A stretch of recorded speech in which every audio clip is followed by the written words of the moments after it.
All right, folks, we're back here for another recap review of Your Honor, jumping into episode 4 of season 2. This episode is titled Part 14. The Big Gold Belt Media Crew is here to break it all down, give you all our thoughts, make some comedic jokes about some of the things that happened in this episode. Y'all know what to do. We just have fun as we break down the entire episode. And yeah, if you've been rocking with us, you already know the drill. But if not, this is your first time, definitely hit the subscribe button, jump in the comments, the chats, whatever it may be a part of the conversation, the debates, whatever it may be, and join us each and every week after the conclusion of each episode. So whether it's Your Honor, whether it's BMF currently, we got more things coming down the line as I just thinking like, oh my God, are we ever going to sleep? Maybe not, but it's all good because we have fun in doing so. But jumping into episode 4, part 14, starting off with you, Lucas, because I definitely want to talk about something, but I just want to quickly ask you, what was your thoughts about this episode in all? I swear I knew that little dude was going to find a way back to New Orleans. I mean, this episode here is, it's a song by Future. It's amazing how you just correlate stuff that don't make sense to most people. But mask off. Like, this is the episode where if you pay attention to it, the facade drops off of almost everybody in this episode. And that's a heck of an important thing moving forward with this show, is that mask falling off of them and we get to really see them. Because at the end of the last episode, and partially in this episode, you would think Jimmy was a completely different person. So nice and caring, but then you see what led him to do the things that he did. The whole relationship between Mo and Little Mo, and how Lil Mo's mask just fell off on him in this episode for something he's been holding as a secret for the longest time. Yeah. Like I think that is a good correlation to what you get out of this episode and just how important this episode is to this season. Because here is, again, I love this about Your Honor. I know it sounds like I'm rambling. I am not. But I love this about Your Honor is the point that it's not a long wait for big dramatic moments to happen in the season. Like this whole thing with Big Mo, Little Mo, and Eugene could have ran the entire season on most shows, and they're like, yeah, 4th episode, we're tired of that. Let's just give it to you. Mm-hmm. Like the whole thing of Michael finally trying to get his best friend involved in this whole setup thing. Again, something that could have dragged out the whole season. No, let's do it here. Yeah. Jimmy finally revealing his true feelings about Michael. Same thing. Like, whole season? Nah, we're going to drop it all in this episode. Again, it's it's one of the gems that you get out of a show like this, that its pacing is as close to being perfect as you can get on the show. Yeah, man. Hey, what a cameo, what a guest appearance in this episode by the iconic Mark Margolis, who, if you are Breaking Bad and Better Call Saul fan, then you know this face for sure, and Hector. But if you may be a little bit more of an OG than that, then obviously you know this guy from, I'm sure, Lucas, this is probably one of your favorite movies, right? Yes. Now, what is your favorite movie, by the way? It's not something that this person would have been in. No. Probably LA Confidential. I'm pretty sure I thought you're. So Scarface is not one of your favorites? Godfather. Scarface. I'm about to say Godfather is definitely one of my favorites. I know it's one of them. Yeah. Anyway, okay. Scarface is one of the worst, but that's cool. Go ahead. Yeah, but Alberto the Shadow from Scarface. Mm-hmm. So you know, iconic. Coming in as a gangster in this. You know, as he's the father of Gina here. What a great casting, and it doesn't look like it's just a cameo, as he mentioned to Charlie and Michael. Can't wait to what we do in the future. And as Gina lays down the landscape of like, I don't like the direction of where this family is going. So I'm guessing that Papa is going to stick around for his daughter a lot longer than just a cameo. So yeah, Carmine Conti, who is played by Mark Margolis, makes an appearance in this. Yeah, so exciting to see who's crazier than Jimmy now. I'm about to say the point that the road that you went to for him is Breaking Bad and Scarface. It's the most recent. But no. It just no. What I mean by that, it just shows the range of years of work that those two things can even correlate to being the same person. It's amazing to most people. If you really think about it, how odd that is, that's my 30 to 40 years apart from each other. Mm-hmm. Yeah. Like that just shows you just like the work that gets put in by him. Yeah. So a fantastic addition to already a fantastic cast. So cannot wait to see more about Carmine for episodes to come. Again, played by the iconic Mark Margolis. I guess we can almost even throw the word legendary attached to his name, but nonetheless, you know the name, you know the face. Look here. If you didn't know the name, the moment you saw that face, he's like a bad guy in everyone's dreams. Like it's he's been a bad guy in so much stuff. Yeah. He's one of those actors that always sticks out, even if you don't know exactly what his name is, but you see his face and be like, oh my God, he's in this. And then that just adds a different level to whatever you're watching. Yeah.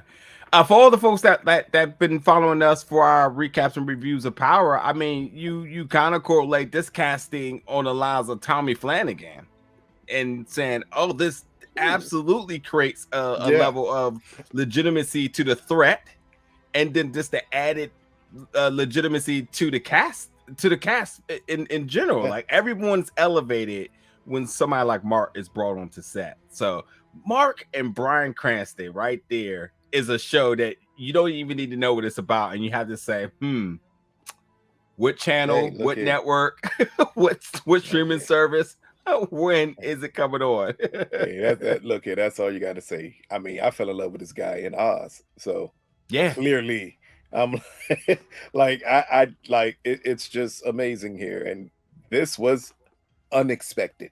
Did not expect this to be who they were casting this role. And now I'm like, okay, I can't wait to see what happens, because clearly you don't put someone of this caliber in this role and think it's going to be a one-off. No, sir. There's no way this is a one-off. And I love the introduction of like, cannot wait to see what we do next, because that automatically stamped that this was not just a cameo, but there are things to be expected coming up, as Gina looked pissed the entire time at the party. But quickly for me, this episode is a lot of what you said. For the fourth episode, let's get to the chase. And certainly they did. They're not wasting no stops in the big revelations in this season's plot.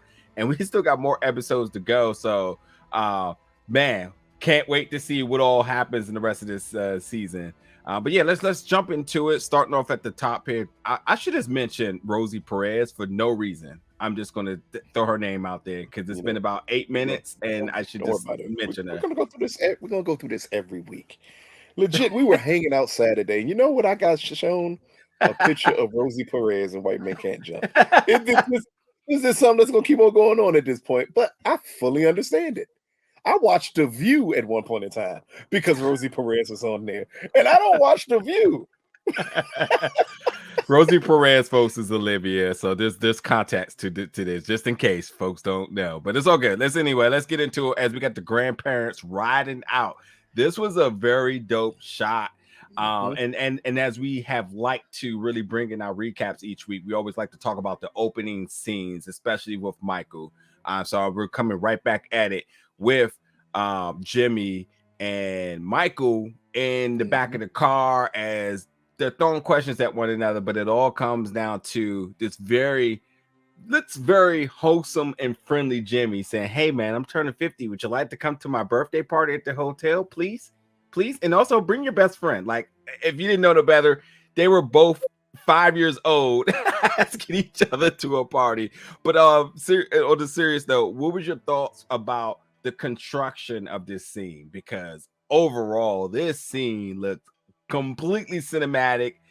big box office budget Mhm. of a major movie that, you know, just a quick scene in the trailer or some sort. But yeah, overall, I know I kind of fanboyed it because it is shot Hey, I amazing. mean, But your thoughts? I'm about to say one from just the opening shot and the way it slightly catches Michael's face as Jimmy is talking in that shot in the car. As again, it did feel, and it felt like any shot you would get in a genre gangster genre type of film.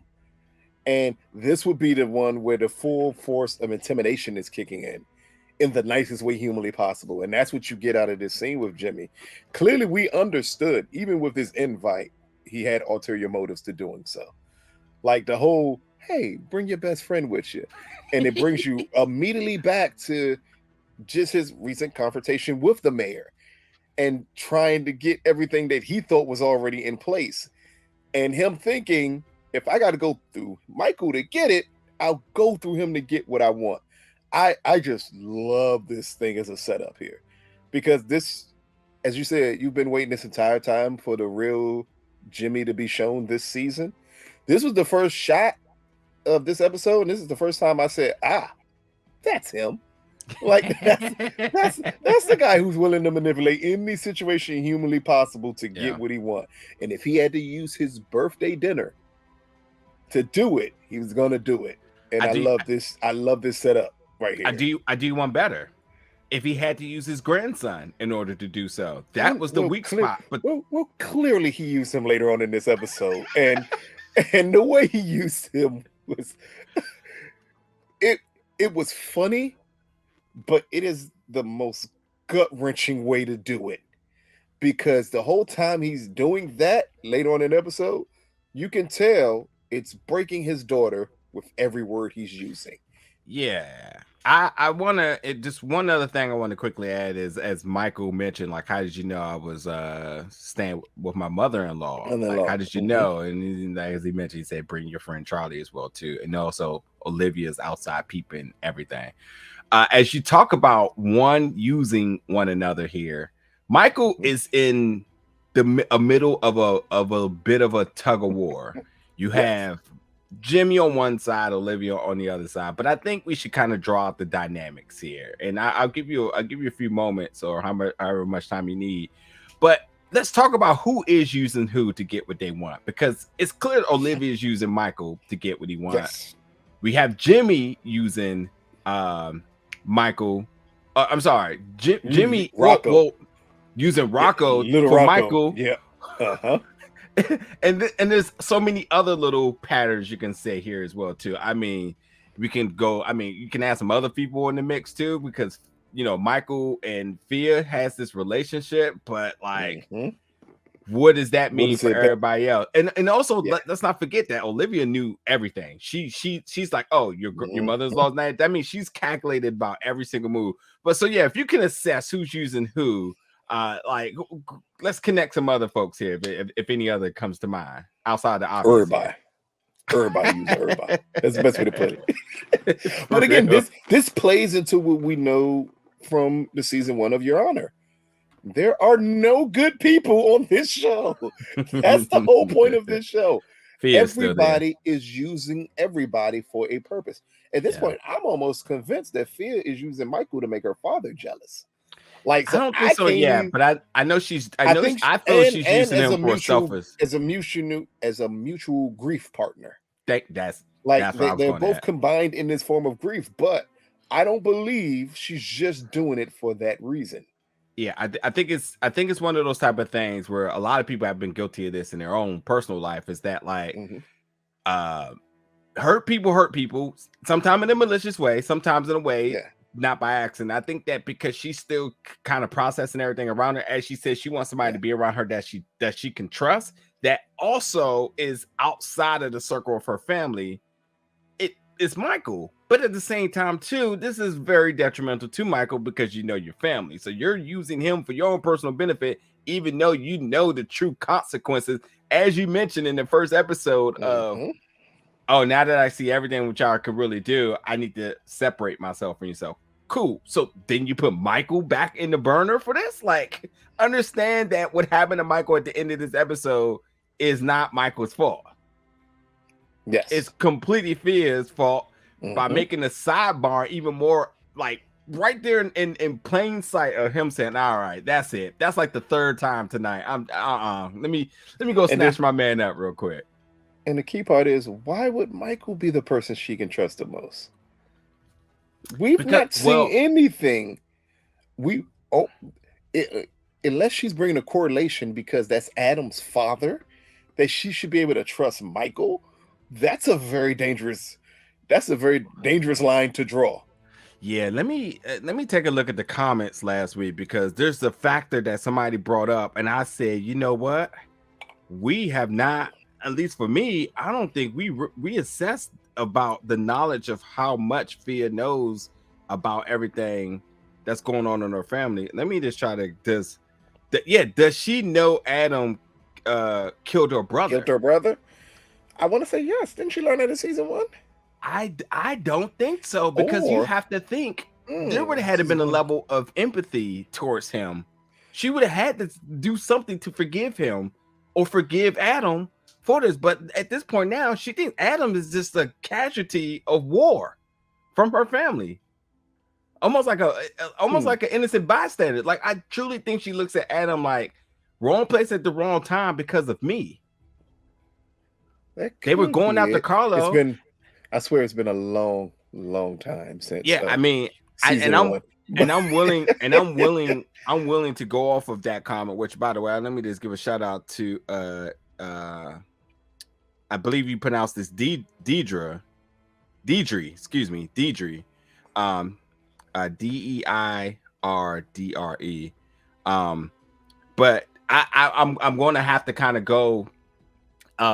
I feel confident in saying, like, I think she's right here. Like, that makes sense. So, but then let's call it what it is. If she doesn't know, then what does that revelation look like when she does discover this?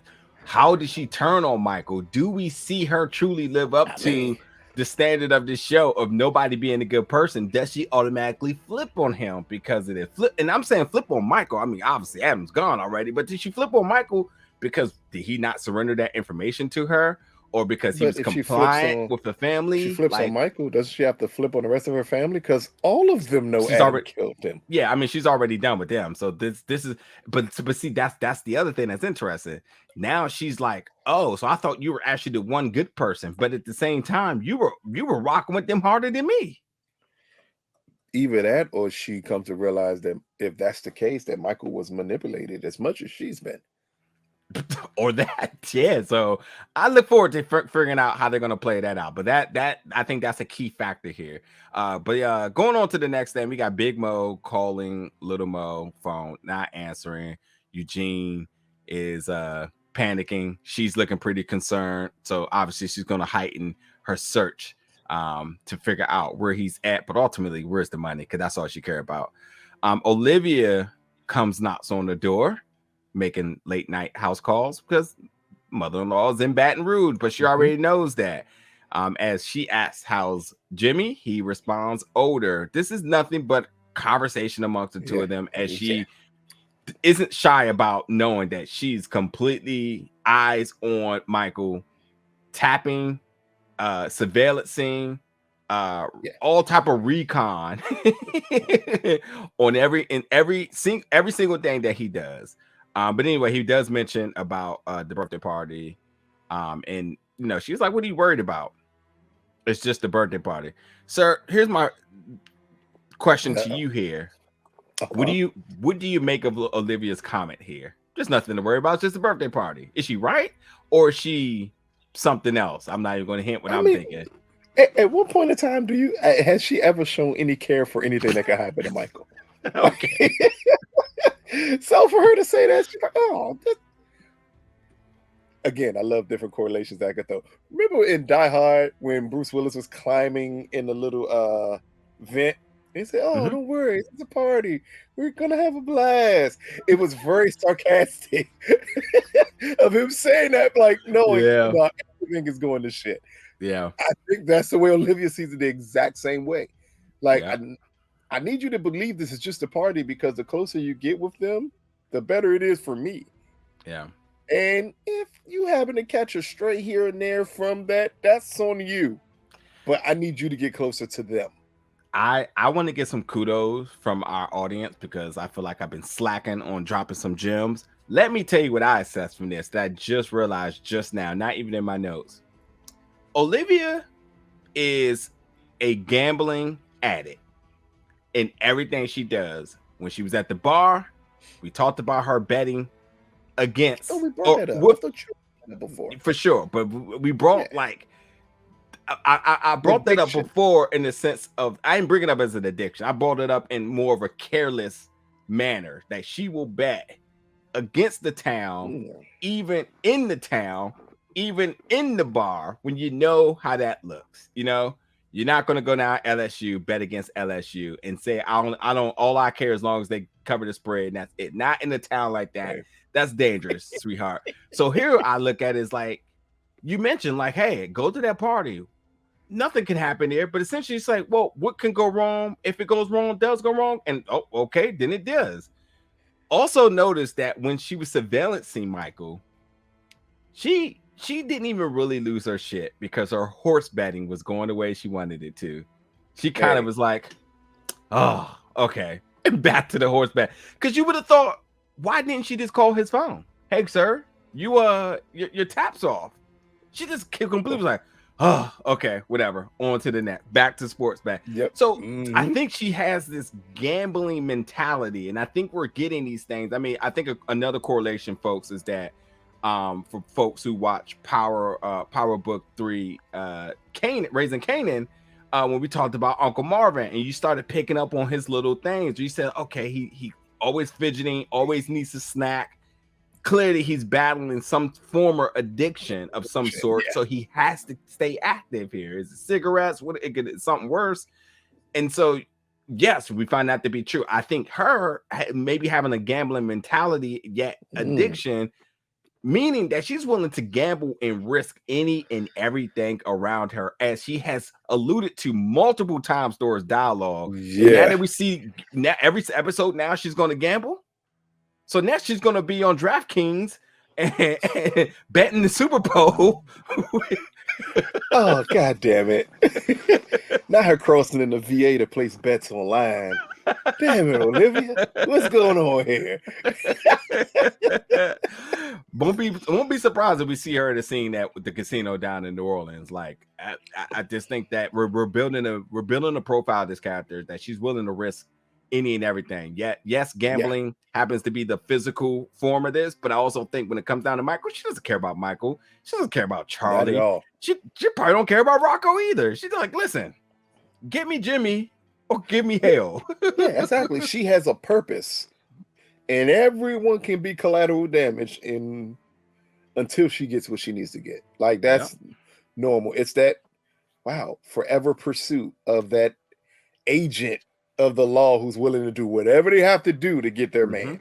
Yep. I'm not going to bring up the other shows that matches to. And I was going to say, this is a different style of that because we haven't really seen it in a way. We've seen the ones that are just overzealous that just are constantly overbearing them to all degree. This one doesn't feel so overbearing, but she's definitely more pushy. Like, go do this, go do this, go do this, go do this.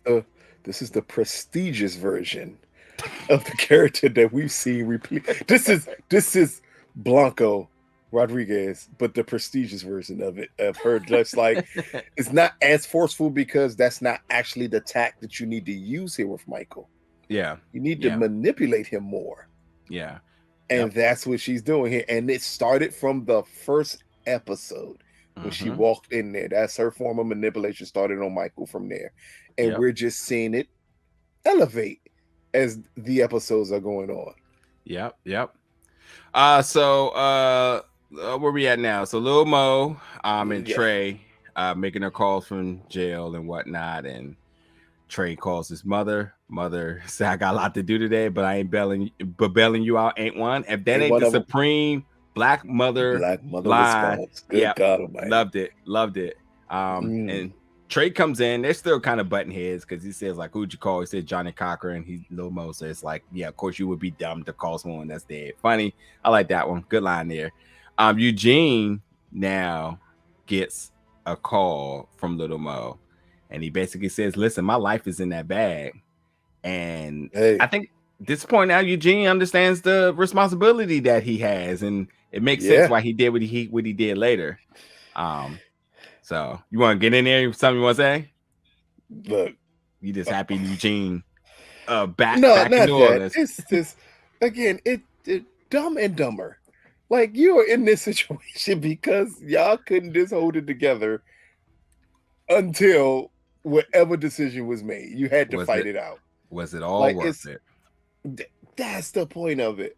Was Was it this all? all worth it? Like Mm-mm. in the end, Little Mo's entire life has crashed down by the end of this Mm-hmm. episode. Mm-hmm. Because boy, she already said, I question you having trust in you because I sent you to do something and you didn't get it done. Not only is she finding out you didn't get it done, she's gonna find out you stashed the person with her sister. Like, there's no way that's gonna end up positive for you. Yeah. And There's again, I'm happy for little Eugene and him understanding, not by the end of the episode, but just at this moment here after the call with Little Mo, of him understanding what needed to take place. right. And I mean, that's a gutsy call because of, he Yeah, was supposed to be dead, but but we'll see. Getting down, I want to talk about that a little bit more. So make sure I remind just the when we get to the part of the decision making of Eugene, which I'm happy by the way, because I now for up until this episode, I kept saying, what is Eugene's purpose this season? And I didn't think he I would come said back. I said in the first episode, I But said, watch he find his little ass back in New Orleans. I said that in the somehow, first some way, episode. I already knew one way or the other, yeah, he was gonna get back to New Orleans. showed up like the boogeyman. So yeah, excuse me. So Trey mom want to know what happened, trying to get to the bottom of it as she's questioning Eugene, and someone is snooping in the backyard. And it happens to be Roderick looking for Trey, talking about mechanical issues and whatnot. Comes in the house, snatches the bag from Eugene, make sure there's nothing in there. It's just his books, and tells them to have a blessed day. I mean, my man clearly had he had no regard for trespassing and Nope, not at all. just as we see later on the episode, he's gonna do what he has to do, but because I don't think I have this in my notes, it is interesting that it looks like Big Mo may know about Roderick. There may be a connection here, and I'm a little interested in that. Hold But on, we'll see. where you get that from? Because she says she has a. Oh, I'm sorry. You're right. Yeah. When she, I yeah. thought, Let me I clear thought this. so too Yeah. initially when she said, I think I know where the money's at. I kind of know where the money is, but then it panned and showed Eugene, and you're like, oh, because that was a good shot. Because did not think he was going to show up there. Not of all things, you just assume. But I paid way more attention, and I know we're jumping ahead, but I know. I just blew my whole spot. Let me ask the audience here. When Big Mo called and basically said that she knew where her money was at, did you think it was Eugene? Did you think it was Roger? Did you think it was someone else? Did you think they were going to even reveal anyone at the point? Let us know in the comments your thoughts about that. I know I jumped ahead here. But yeah. See, it's a lot happening in this episode. I can say I know for a fact I didn't think it would be anybody there. I thought it would be a situation of just her knowing that Roderick had her money. So I was not expecting to see Eugene there at all in this moment. Like that did legitimately catch me off guard. Also, what looks like about to take place of the murder of Little Mo. Another thing that's catching me off guard. Because when Main Man pulled out the gun and said, oh, we're here with him now, the money's gone. Like, what happened if Eugene didn't show up at her doorstep at that time with that money? Yeah, man. Yeah, Eugene. I mean, that's why I said we got to talk about that a little bit more. Let's get down to it. But anyway, Roger tells everybody to have a blessed day because he just comes, invades the house. This is not when he ramshacked this. This is just when he invaded the house and say, "Hey, have a blessed day, y'all. I'm out." Guess that's how they do down in NOLA. Nolans. Michael getting a new suit, getting fresh. And just more conversation between him and Olivia. And she does mention that, when things get messy, that's when Michael shine. Do you agree with that notion? Has there been evidence of that notion? There have been no. When things get messy, Michael panics. I don't know where she get that he shines from. It was literally a words of affirmation tale to try to get bonus points that led to nothing. That did nothing for Michael. It made her feel good, but that did nothing. I was like, wait, what? So I'm glad you picked up on that too. Hey, when she said it, I said, oh, she's good. Gassing him up. Gassing him up. Hey, she gonna make sure that battery in his back fully charged. Hey, when things get messy, you know, you the man. You control these streets, Michael. But yeah, this is all her trying to stage her plan of action. But anyway, finally, folks, because finally I've been saying, when the hell is my man Michael gonna get a haircut? But like, this is when Michael started to get they fired his ass. They fried his ass some DC slang for you. I heard that's kind of being you. All right, whatever. I don't got time for that. But they start frying him. And start talking about how he looks like with his hair not being cut and so on. So obviously Michael is getting a makeover here. Got a new suit, and they're suggesting he gets a haircut, but he still didn't. He got fried and still didn't. But that's why I like the moment. He went from looking like the Unabomber to looking like a child molester on SVU. Like, it's a slight improvement over what you were, but I guess they like Mike, like, man, look, I done worked hard for this beard. I still ain't getting rid of my beard fully. I'll shade it jump down a little bit though. With a nice cheap new suit. So Sheila, who's Trey mom, she at the hospital and they at the food trucks, and she gets a call from Big Mo, which it said, who died? I also love that line too, because it's been 10 years of silence. And you know, Big Mo's asking about our nephew, and he says, well, he's with his cousin. Then she said, I told you to stay away from Trey. Don't you play with my son? Then she said, what is this about drugs and money? And you know, obviously, little Big Mo is defensive because all of these things are entirely true. We got Michael, and go ahead. But we got to bring this up. Wow, yes, all of that is true. It is also true Big Mo didn't involve Trey in anything. Little Mo did, because she did not want to do this at all. So it's weird that, again, it's the misplaced blame, but that's because of their past. That is misplaced blame of that nature. Yeah, that's the facts. Absolute facts there. So Michael and Charlie having coffee, and he invites him to a birthday party, and Charlie laughs, but he said, oh, it's with Jimmy Baxter, and he's like, oh, really?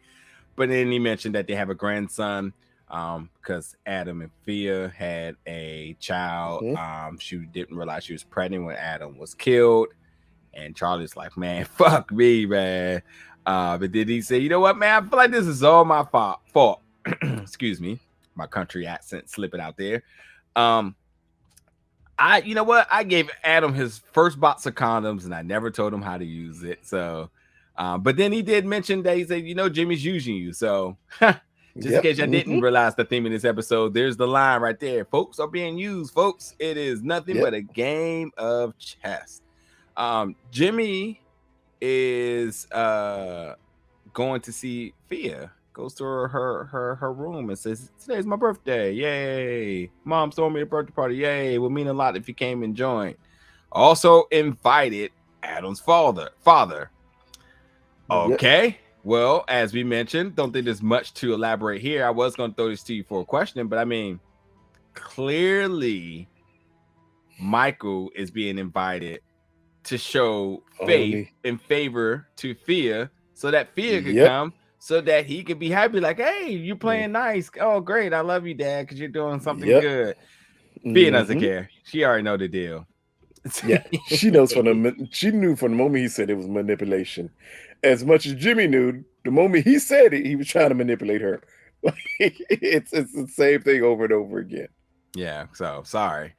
Anyway, Carlo at the front desk talking to the lady at the concierge desk, joking, and he works security. Now, it appears that Carlo has some type of like fondness. Is that the word we're looking for? No. I wanna like assess his attention to detail, possibly, that he tries to analyze everybody in the room, but then quickly gets his bluff called because he said none of these things are accurate. But he did get her to laugh. So which one is it? Is he good to attention to detail, or is he not? He's never showed sign of this. So he's absolutely horrible at it. Absolutely horrible at it. That's what he's shown signs of. His attention to detail does not exist. Yeah. And this episode highlighted why it doesn't exist. That's not his strong suit. Yeah. Here. He's not been paying the details of anything in front of him for how long? He still believed he got off on his own merit. Like, come on, man. Like, I'm not going to be able to forget that when everything's in front of you telling you, no, that's not why you got off. And in this episode, like, when she said, I can't go to this, I work for your father. I do too. No. Actually, no, you don't. Not at all, sir. Like, you're technically working for yourself because you are in the family. This is your business. Like, he is the knucklehead child, it seems like. Yeah. Possibly the slow one. Yeah. You know what's interesting is that, like, he doesn't trust Carlo in the way he trusts Frankie. You would think that, like, why not, though? Like, you would think, like, why not? But I think there may be an answer later on in this episode. But just to wrap up this moment right here, Gina, his mom, comes over to him and says, don't you settle.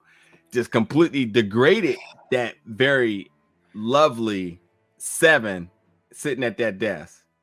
Damn. Did you say lovely 7? Man, you looking through rose-colored glasses. So I put on my glasses. I did not see a 7 sitting at that desk. I don't know where she was, but I was just being nice. I saw like a 4. Geez, Gina 4 sitting there. Yeah, she's about a 4, solid 4.5. I don't know. I really didn't look at her, but I just felt like Gina was being harsh, and I just felt like, you know, there was no reason for. I mean, first of all, when you say do not settle, I mean, you literally are saying she's definitely a 3 and below. A settle, yeah, just settling. Yeah, so she was a 4 and a possible. Like, bored. She was. Called her bored. Exactly. She was bored. Yeah, well, I definitely went blind on that one because I really wasn't looking. Man, I'm about to see. This is what banter gets you. I will be using that moving forward to describe, and I know it sounds horrible, to describe 4s or just somebody you'd be like, man, she average. Yeah, go bored. That's it. Just go bored. That's what she is. I can give it that. But I will say this though, like either way, she seems to be just a average chick. So if we're kind of looking at what Carlo's interested in, is he just interested in anyone that's available, or does he like something that doesn't resemble his mother? Something that doesn't resemble his mother, and something that doesn't integrate him more into the family. How much more different is he from Thea? Normal.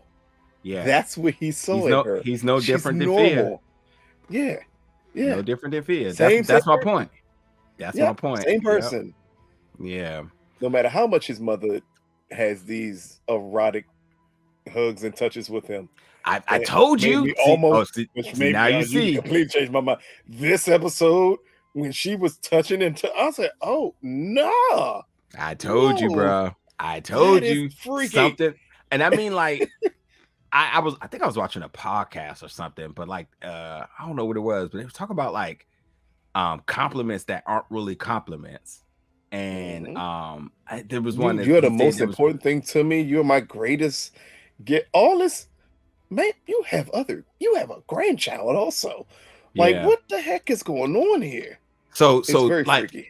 Right. And like when she started to say like you the most important thing after most important relationship after my father. I'm like, you're married, right? And you had other children.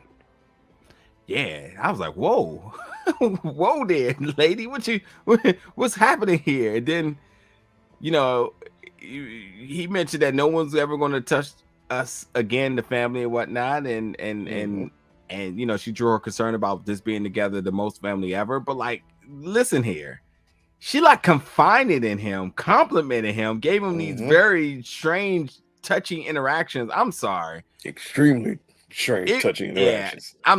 This is what I'm waiting to see happen. Something weird at some point. No. I am looking to see when she turns Carlo against her, because she pseudo makes Carlo the enforcer of the family, because obviously he can't do shit else, because obviously Frankie has more stature than he does with his father. It's gonna be interesting when that happens, when that bubble gets bust by his mom that's been inflating this the entire time. So we'll see. Yep. Michael phone is ringing inside of a gift box. It is from his bestie. It's his suit and whatnot. And she asks, how's that +1 coming along? Fia comes to visit. He quickly gets off the phone. And she mentioned that like she wants him to stay away from family. She don't want everything with her family to be buttoned with everything in her life, and she just wants that one person she can trust, as we talked about earlier. And then my man has this moment of him looking in the glass, and obviously this was exactly what it was. It was a moment of self-reflection. Indeed, he said, when you look at me, I saw this line was telegraphed from a mile away. When you look at me, do you see Saddam Hussein? And she said, nah, you think about it, Sophia gives him a cut, and that was not on my parlay for how he was going to get his cut this season. I swear to God, I was like, oh, my man Charlie gonna take him to one of the brothers' shop. My man gonna get a fade. Might go get a fade. Oh shit! Not him ending up with the white boy cool in the hood haircut. Everybody know the haircut, Joe. Everybody know the haircut. It's the fade with a little swoop over top. Yeah, I swear they're gonna get my man Michael right, but instead he got the exact opposite, and not that I thought he was, but he got the Fia special, and she gets him right for the party. Anyway, Big Mo getting a call, and it's from one of the officers or investigators, whatever, on her books, one of the cops, feds, whatever it is. Says Lil Mo got picked up in Houston, and because of a fight, giving her the scoop. Then we kind of lay out their relationships, where Big Mo basically says, listen, I thought, my silence was priceless, and he said, I've been shielding you from the New Orleans Police Department, and she tries to show a little muscle. None of this really matters, because at this point now she sends her folks down there to go get them. So said, who can drive the fastest? What is that distance? I'm actually about to Google that real quick, because the way these motherfuckers, the Grand Theft Auto and the Game of Thrones teleporter. Hey, look here. This is only second as the wildest thing so far on these shows. Clearly, the first is finding parking in the middle of Manhattan at any given time of day. And they're in Houston, right? Yep. Yeah, it's 5 hours. Yep, 5 hours. Well, that's not that bad of a drive. Yeah. It and I'm pretty sure they're doing 100+ going down there, so they probably cutting it about 3. Yeah, you go from New Orleans, Baton Rouge, Lafayette, Lake Charles, Beaumont, or Port Arthur, whatever way you want to go, and then the next town is Houston. Wait, what does that say? Yeah, then next town is Houston. So 5 hours, not that bad. Not bad at all. God, that 5 hours from Houston. Yeah, that definitely is like there's an emergency. Let's get in the car and go. That's like us going to New York. Yeah, let's just go. We gotta go. So so cool. That, not that these things really matter, but it does allow. It matters in the grand scheme of things, of the way they move, and that's the most important part of it. Because think about it. If it was further away, wouldn't she just said, get in a plane, rent a car when you get down there, bring his ass back here? She said which one you could drive the fastest, so we knew it was in close enough distance from each other for them to even say that. That's kind of I never really realized, but that's kind of a dope little connection there. Folks that live in Houston can go to New Orleans and vice versa. It's two hot black cities, man. Hey man, God knows who to put in those type of situations, and I'm not one. Anyway, Michael arrives at the party. Jimmy is completely happy because his best friend finally showed up. And he looks like a different person, as he said. He says it's incredible what a barber can do.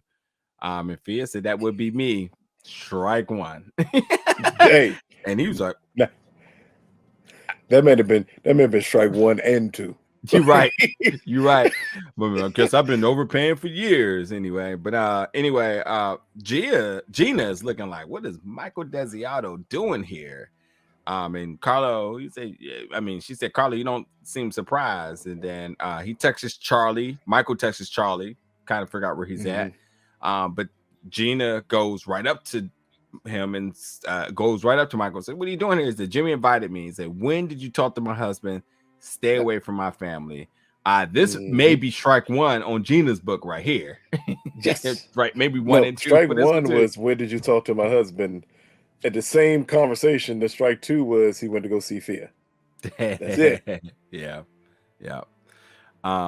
So what's happening now?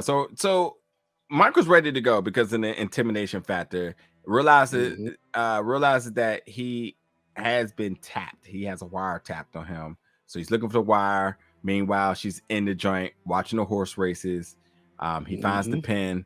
And she wasn't happy about him finding the pin, but that didn't stop her from watching those horse races. Because as I mentioned, she didn't escalate like her concern for what happened. She could have called him like, what are you doing? But instead she just got back to the horse race. Hey, look here. My story is still on. She basically told Michael, you gotta wait. We will deal with you after the fact.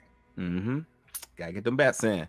But back to the party, and Charlie's here. And Charlie's here to see the baby. But anyway, this is the funniest scene ever. This man, Jimmy, blowing out the candles. This is the most sadistic, childish looking funny face I have ever seen. I've never imagined thinking, and this is how much 2020 affected us all. I'm watching him blow the candles, and the first thing in my head, out of all the years of eating, hey, who the hell is eating that cake? No, son. No. You got to give me the cake he didn't just spit all on. No. It is crazy that like that has quickly became a thing of the past. Truly. As my birthday just happened and I was getting ready to blow out the cake and I got handed a plate. And I was like, what's this? Oh, I was like, oh, that's right. Yeah. So yeah. It's yes, sir. No. Blow the candles out on your little ass plate because you will not spit all over a cake that other people have to eat. But everyone gets glasses for toast, gives Gina a shout out for putting a party together, but she looks entirely pissed. There's a lot to make about that, but I'm gonna give it to you in 1 second. And then he introduces Michael into the family. Also something to throw in there. And he mentioned that Michael is the judge, is a judge. So he says, welcome him into your hearts, everybody. Gina's obviously not happy about this. Nope. He also gave Charlie some love and said that Charlie is baby Rocco's godfather. Sir, what do you make of Michael being introduced in the family? What do you make of Gina's body language and response to this introduction here? That Gina's using this as even more of an excuse for hopefully her father to step in and replace Michael. I mean, Jimmy, I'm sorry, because she thinks he's lost his mind. Like, clearly, you already know how she feels about Michael, and then you pull this crap, welcome him into our family. That's not going to work at all for us. And you didn't even consult Fia about his godfather. You just gonna say, oh, by the way, he was Adam's godfather. Of course he's gonna be baby Rocco's godfather. Like, again, it's the manipulation part from Jimmy here. But instead of being pointed just towards one person, he pointed to everybody in the main cast that he had an issue with. He clearly started with Michael. It went to Fia. It went to Gina. It went to I'm losing this. The mayor. Everybody got it here from him. And it's because I think it's a way to insert himself and just to show how powerful he is. Like, in all honesty, I pulled you in here and I made you welcomed here. No one can do that but me. Yeah. Stop playing with me. That was the message here he was sending on his 50th birthday. Yeah. And using his grandson to do it. I mean, and granted, like, if Michael, if Jimmy didn't emote the way he did, you would literally think like this is a nice guy.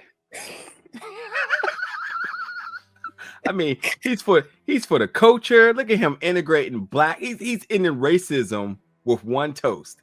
He says, "This black guy right here is going to be my grandson's godfather." Sign the But we do know, Emancipation Proclamation right now. hey, but Sign we it. do know he's Italian, so we do know the words possibly that we use to describe Adam's black godfather. This mooly right here is welcome into our family. But yeah, I mean, like straight up, man, like Jimmy, just his facial expressions are worth watching this entire time. Hey, can we get the pronunciation of Jimmy Baxter's actor Michael last name? We need to get that real quick because I want to make sure I start pronouncing that right. But because I think acting does come a lot with like mannerisms and line delivery and the scaling of emotions. But I mean, granted, my man had some good lines in this thing, but a lot of what he did in this episode was just facial expressions, sir. That right there is acting. That is called being an actor. Telling the story without even having to say a word. So now, as I mentioned earlier, we get the introduction of Carmine Conti, who is Gina's father, who is considered the return of the legendary gangster, the father of Gina.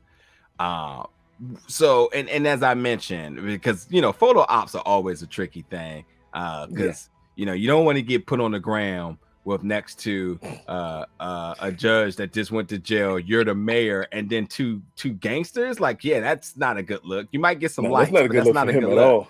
Yeah, but as I mentioned, as he said, looking forward to the things they do. So I just in case you didn't get to get it all out, what is your predictions about the future of this character here? It's an awesome question. I thought we answered that already, though, didn't we? Am I losing my mind? No, I mean, like I'm saying, in case there was anything that you didn't say, was there anything else you want to add? Just because this is exactly when he was introduced, so just in case there's any other context about his introduction, I mean, even his temperament. Besides the power that comes in when he stepped in the room, and the point that Gina felt so comfortable going to him about this, and almost saying it like she needs her husband replaced. Like, that's a lot of power to enter that room. Right. And very calmly entered that room. Down to him saying, "Oh, Father, welcome to the family. I can't wait to see where this goes." Like, it's one of those things where you understand the moment he started speaking that he is the actual big boss. Jimmy is just there right now in the seat. The final boss. And I mean, we say it a lot in a lot of these Italian or just mafia families, is that someone always answers to someone else. There you go. And I'm surprised you haven't tapped on this. I was trying to throw you the oop, but I guess you just wanted to take the 3. It's okay. Understand, this is a theme that we see in all of these films or series, is that when there seems to be turmoil within the family, a phone call is made, and when that phone call is made, it's never good. It's never good. Power Book 3/4. When the Flanagans decide, not the Flanagans, the Flynns. The Flynns. Yeah. When the Flynns started acting up, they said, "Oh, we're gonna call Dublin. We're gonna get the 4 horsemen and them to come over because y'all not handling things in Chicago." And I'm not saying it's to that degree, but I'm saying because Gina being the daughter of him, of Carmine, could she be sending out a distress signal saying, "Hey," or just the point that someone said, "Hold up, is that Carmine? Like, he hasn't been seen here in 10 years. Oh, he didn't just go away to go away." And for people to still know him, you understand just how big of a boss he is, right? And but I how mean, much this hurts Jimmy. And but that's the play here. I'm curious to know what was the distress signal that she gave to her father to come, because she did say she's nervous. This is the most family that we've ever had together all in one place. She doesn't want anybody to get to her family. I don't agree with that second part, but I do agree that there may be a bit of reserve of saying there's a lot of power in one room right now. I don't know what this means. I don't know, because I mean, like, and did he just show up for Jimmy's 50th birthday? Give a fuck about that birthday. Yeah, he care less about that birthday. Had nothing to do with him. Did they even interact? Is there a scene with them even interacting? Well, there you go. There you go. None at all. Yeah. So and I just looked up Michael Starbarg, is who plays Jimmy Baxter. So yeah. But anyway, Lil Mo is out. Trey's not, so he's blown. And they, I didn't know better people. As soon as he get outside, he said, "Listen, you got no better people. Got to go get her money." He goes back and tells Eugene, "Get out of there. I'm on the way to the house." He gets there, the money's gone, Eugene's gone, and so on. Oh, but by the way, because I just skipped it, but when they did get there, the entire house is flipped. It's been ran through. Auntie's pissed. She said, "Get out of my house." The money's gone. The gun's pulled. Eugene is back at Big Mo's place with the money. I don't know what's next from here. I'm gonna give that to the end of the episode. We'll come to that in a minute. So we got Carmine going back. Carmine talking to Gina, and she says she's worried about the direction of the family. That's all they got for that. Michael and Fia and Charlie talk about their all family. That's the only thing they got right. Don't want to get Michael say he doesn't want to get in between family affairs. That's the most non-violent thing you should say. And Jimmy is looking at the two of them talking. This is definitely strike 3, 4, 5, 6, and that's the end of the game there. You cutting his head, now you're having secret conversations with him. Is he trying to replace me? All of that gets kicked into Jimmy's head. Which would be a legitimate concern. For sure.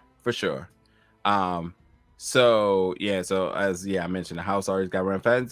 So Michael is getting ready to leave, but not, of course, without some BS from Frankie. He's been pretty non-violent the entire episode, so of course he has to do something. But Jimmy had enough of him talking to Fia, and I mean, this is the sickest pat down I've ever seen in my entire life. Like, I've been in top secret government buildings. I ain't never seen nothing like this. Like nothing like that. Patted this man down for a chill 2 minutes too long. My guy on this series went glizzy watching or something, because there's no reason for a pat down to be that. Like, that's like the little TSA agents that just go over the top with everything. What do you think is the reasoning behind this? Why is there any reasoning at all? Why this happened? Why this pat down was just a pat down? I don't know why. I can't even begin to ask why he would thoroughly pat down Michael, like, unless he was searching for a wire. So my question is, did they find the wire inside the Well, he possibly was searching for the wire because of the way Jimmy reacted when he said, "And why did you get out of jail early again? Why are you so interested to be around my family all of a sudden?" Jimmy started putting things together here. So Jimmy antennas are definitely season 1 Jimmy, high alert now. So Jimmy hasn't been one but to only peep what's happening with Fia, but now Jimmy is becoming the opposite of Olivia. Now peeping everything as Olivia's a surveillance and everything. It's not a good look for Michael, man. He's definitely in the fire, right in the middle. George Foreman grill.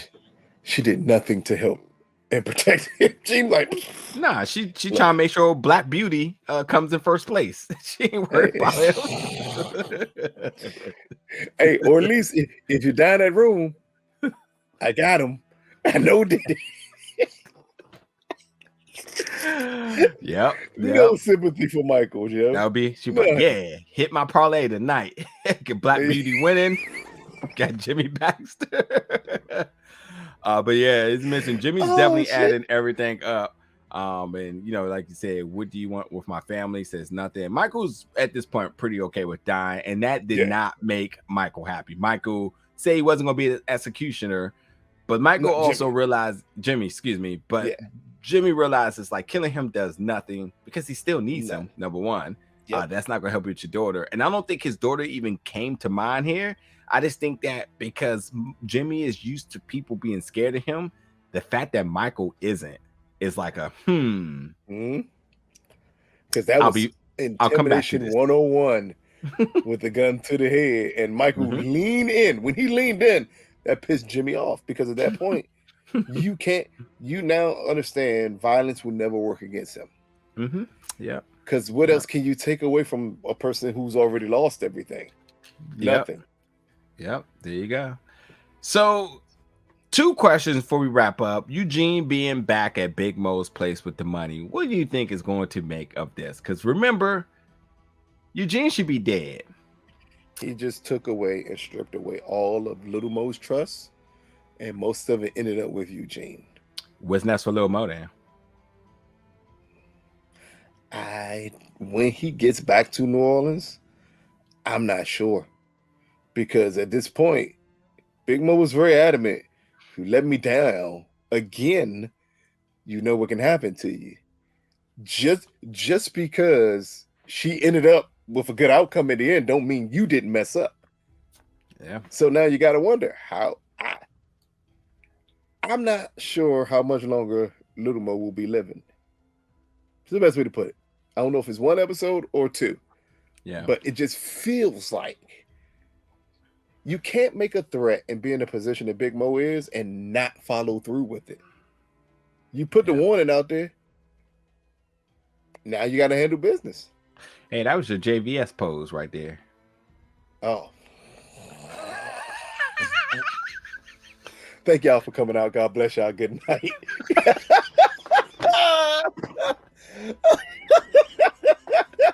They probably hate that we got jokes that they don't even know about. I mean, y'all welcome to ask. I can get in the comments, but what are y'all talking about? Like, I have no problem answering any of these ridiculous tidbits we have. So, oh man. But I do agree, Lil Mo. I'm never really a person that says like they gotta go. I never wish death on characters. Even though like the one character I hated the most in the last like 2 years of film was the little boy on Black Adam. I definitely hope that he died. But I really do think that this show is sort of deserving of a major character death, and I think it might have to be Little Mo to truly strengthen Big Mo's threat level, because we seen people bigger than her left and right. One being the bar owner. Now there's cop. So is she really truly what everybody says she is? Will she kill her first in arm? Will she do it? Sometimes you have to drop the level on somebody you love to prove a point. Clearly, she had the guys in there willing to kill him on spot. Not even a question. They were just So like no. Oh my God, the money's gone. It literally was the money gone. Those fools didn't even look under the bed themselves. He could have been bluffing. It could have been right there. And it was just like, nah, it's gone.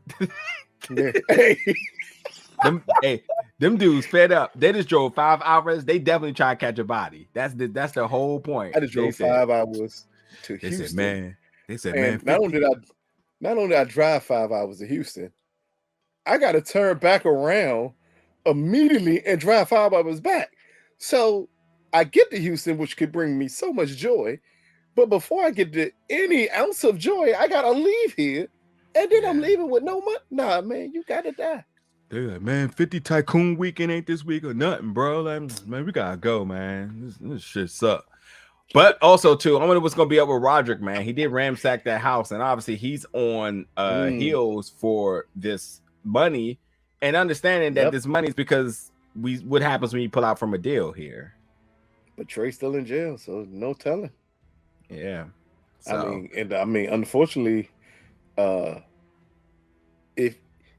wonder would that bring Roderick into more into Big Mo's radar than he needs to be, because at this point, his only revenge can be to kill Trey. Yeah, that's it.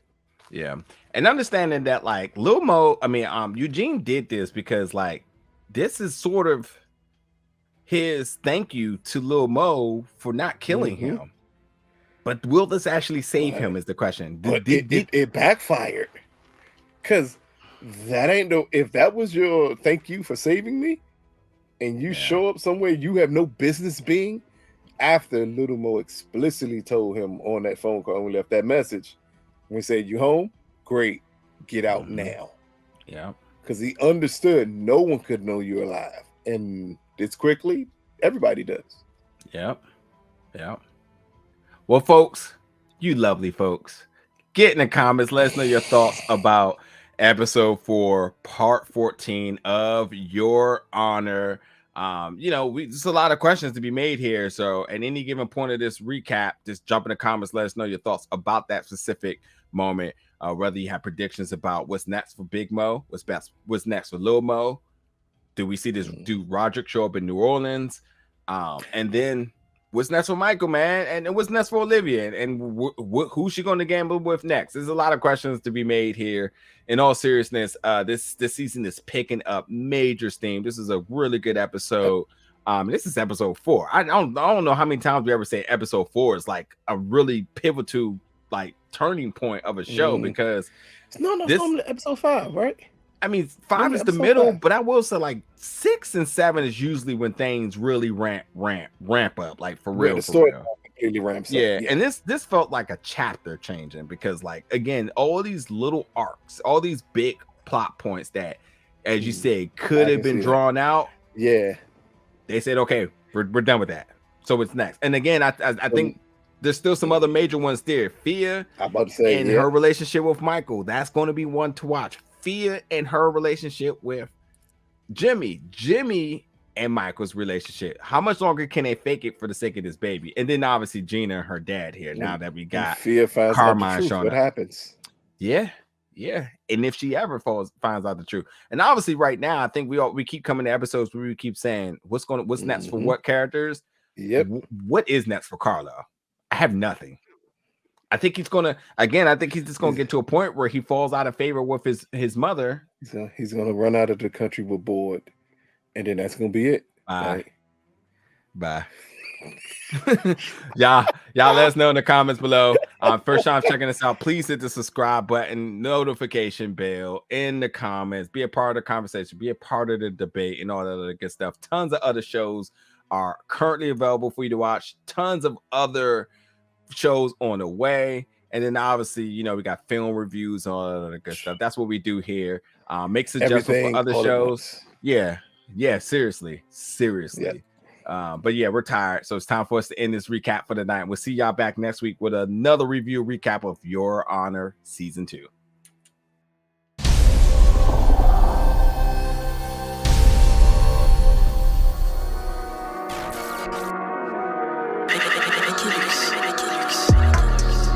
Big old bell